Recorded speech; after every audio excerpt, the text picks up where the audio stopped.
দিনের শুরুটা যদি ভগবানের নাম দিয়ে ভগবানের সেবার কাজ দিয়ে শুরু করা হয় তো আমার মনে হয় সবাই সারা দিনটা খুবই ভালো কাটে। তো নমস্কার বন্ধুরা, আমি ঝুমা চলে এলাম আবারও একটা নতুন ব্লগ ভিডিও নিয়ে। তো আজ ছিল সোমবার। প্রত্যেক দিনের মতন আজই আমি ঘুম থেকে ভোরের বেলা উঠেছি, উঠে নিজেকে পরিষ্কার পরিচ্ছন্ন করে চলে এলাম ঠাকুরের সেবা দিতে। ঠাকুরের সেবা আমি ভোরবেলাতেই দিয়ে থাকি, বিশেষ করে যখন অসুবিধা হয় তখনও হয়তো দিতে পারি না, কিন্তু প্রত্যেক দিন আমি ভোরবেলায় নিজেকে পরিষ্কার পরিচ্ছন্ন করে তারপরে ঠাকুরের সেবা দিই। দিয়ে তারপরে চলে গেলাম যথারীতি ভোরের বেলা পেখমের পাপার জন্য রান্না করতে। তো কাজে যাবে তো ওই জন্য এদিকে করেছিলাম ভাত, একটা সবজি দিয়ে চচ্চড়ি আর কাঁটা চচ্চড়ি, আর ছিল পটলের কোরমা। তো ওরা আমি টিফিনটা প্যাক করে দেব, তো ওর আমি টিফিন প্যাক করে দিয়েছি আর জলের বোতলও দিয়ে দিয়েছি। ও এবারে এটাকে গুছিয়ে নেবে। তো চলে গেলে আমি চলে যাব কিছু কাজ করতে। তো কাজ করে এসে পেখমকে তুলতে শুরু করে দিয়েছি। সকালবেলা না আমার পেখমকে আমি তুলি, ওকে একটু আদর করে যত্ন করে বিভিন্ন রকমের গল্প করে তারপরে গান করে ওকে তুলতে হয়, কারণ বাচ্চা মানুষ তো।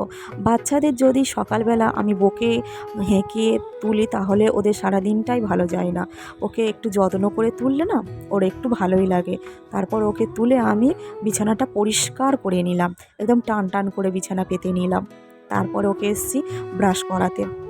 যেটা বলছিলাম বন্ধুরা, এখন তো ছোট্ট, এখন ওর পাপা ও বেরিয়ে গেলেই তারপরে আমি ওকে তুলি, কারণ ও তো ছোট এখন, ও তো বেশি ভোরে উঠতে পারে না। আর ও উঠলে না আমার কোনো কাজই করতে দেয় না।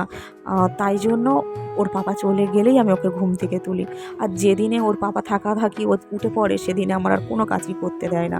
ওকে ব্রাশ করিয়ে ওকে তারপরে আমি ওর টিফিন করাবো। তো ওকে আমি টিফিন করিয়ে তারপরে যে কাজগুলো পড়ে আছে, যেমন কিছু থালা বাসন পড়ে আছে ওগুলো আমি মাজবো। আর তারপরে ওকে আমি একটু পড়াতেও বসাবো। এখন থেকে ওকে যদি না পড়াই তো পরে পড়তে বসতেই চাইবে না। আর ওর একটা রুটিন হয়ে গেছে, সকালে সন্ধেবেলা ওকে পড়াতে বসালে ও পড়তে বসে যায় চুপচাপ। আর এই যে ওকে আমি খাওয়াতে বসে গেছি। আর বন্ধুরা, আজ ছিল সোমবার, মানে বৃষ্টি থামার নামই নেই। এতভাবে বৃষ্টি পড়ছে তোমাদের কি বলবো। বৃষ্টি মানে কেউ যেন বালতি বালতি জল আকাশ থেকে ঢেলে দিচ্ছে। তো মজাও লাগছে ভীষণ, আবার আমাদের কাজও করতে হয়, আমাদের একটু অসুবিধাও হচ্ছে। আর এই যে দেখো বন্ধুরা কীভাবে বৃষ্টি পড়ছে, আর আমি এদিকে জলের ড্যামে জল ভর্তি করছি, কারণ আমার তো দোতলার ওপরে ঘর। তো আমার সমস্ত জল ওপরে টেনে টেনে তুলতে হয় বালতি করে করে। আমাদের তো এখানে টাইম কল নেই, বা আমার তো ট্যাঙ্কও বসানো নেই। ওপরের সমস্ত কাজ আমার এই নিচ থেকে টেনে জল তুলে করতে হয়। আর যে কদিন এই বৃষ্টি পড়ে আমি সব ড্যাম বালতি ভরে নিই, তখন আমার এতটুকু অসুবিধা হয় না। আমি ছাদের ওপরেই জামা কাপড় কাচি, বাসন মাজি, সব কিছু করি। তাই বৃষ্টি পড়লে আমার একটু মজাই লাগে। আর বৃষ্টিতে ভিজে ভিজে কিন্তু এই জলগুলো আমার ভরতে হয়, কেউ কিন্তু আমাকে জল ভরে দেয় না, ঠিক আছে। তারপরে আর যে যে কলের কথা বলছিলাম বন্ধুরা, আমাদের তো গ্রামগঞ্জে চাপা কল, মানে পাম্প করে তবে জল তুলতে হয়। আর এই যে জল বালতিতে ভরে ভরে তুলতে হয় না, এর জন্য না ভীষণ কষ্ট হয়। আর আমার তো সিজার, তো আমার পেটে ভীষণ ব্যথা লাগে। তাই বেশিরভাগই সময় পেখমের পাপা ঘুম থেকে উঠে জল তুলে দিয়ে তারপরেই কাজে যায়। আর এদিকে এই তোমাদের সাথে কথা বলতে বলতে আমার পেখমের জন্য তরকারি ভাত করা হয়ে গেছে, কারণ ভোরের রান্নার ভাত আমি ওকে খাওয়াই না। আর ওর জন্য করেছিলাম পোনা মাছ দিয়ে সবজির তরকারি। আর এদিকে দেখো পেখম খেলছে আর আমি রান্না করছিলাম, তখন বুঝতেই পারিনি জানালাটা খোলা ছিল। উত্তরে ঝাঁট এসে না পুরো জায়গাটা জানালা ভিজে জল ভর্তি হয়ে গেছে।